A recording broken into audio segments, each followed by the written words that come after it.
Well, the challenges remains the same. Revenue model. For any journalism platform, may it be television, print or digital, in order to sustain, they need a sustainable revenue model.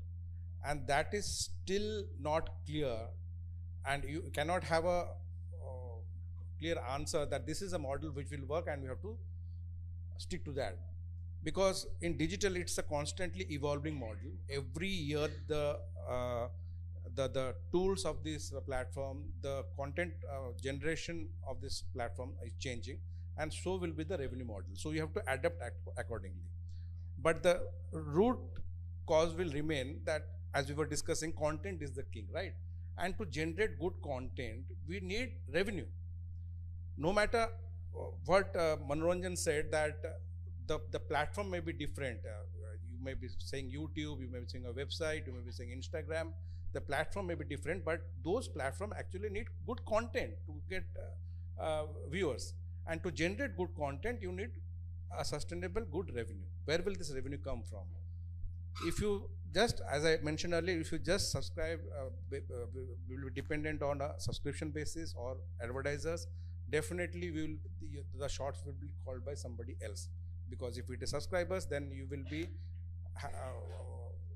trying to get more subscribers, and in order to feed them, you will generate similar content, which you may not like also. But to generate good quality content, for example, Tathagat sir is not here. He was telling that he was inspired by veteran journalist N. Ram's story on Bofors scam.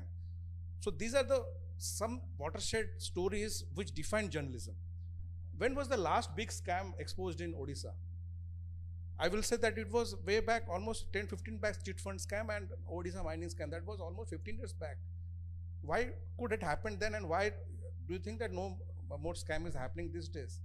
But why is it not been exposed? Because the ecosystem doesn't sustain so. You need a good, sustainable, quality team to investigate. Investigative journalism is a very difficult task. I have been at investigative journalism in the national media.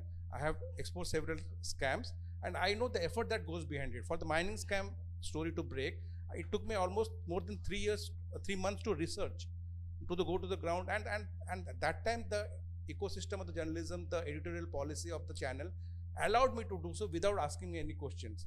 Name me one channel which will now allow me, or any platform which will allow me 3 months to do a research on a particular scam and will allow me to go to the field, do proper homework, and then file a story. And that is the reason why, in spite of breaking such a big scam, nobody could challenge us in the court of law, because we had our facts ready. Such stories require a lot of time, dedication, and resources to be invested. Unfortunately, the digital media which we are talking now doesn't sustain so. So it will be in an instant noodle sort of sensational news that we will depend on. And that may backfire. You may be getting wrong facts. You may be getting facts which have been fed by somebody which you might not have verified.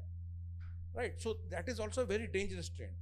Although you will not want to do so, but you might be innocently or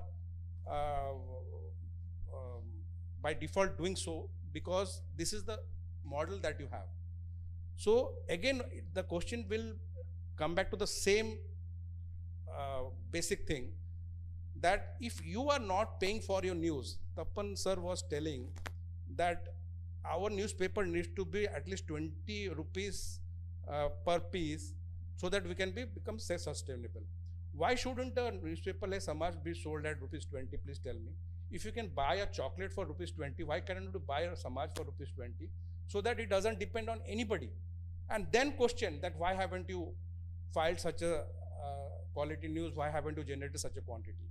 If you depend that a political party or a government or some corporate house will pay for Samaj, and then you expect that Samaj should file a neutral story or an investigative story or a creative story for your interest, then it's very unfair on our part. If you want quality journalism, you have to pay for it. If you are not paying, somebody else is paying for you, and he will dictate the terms. You cannot have a say in that.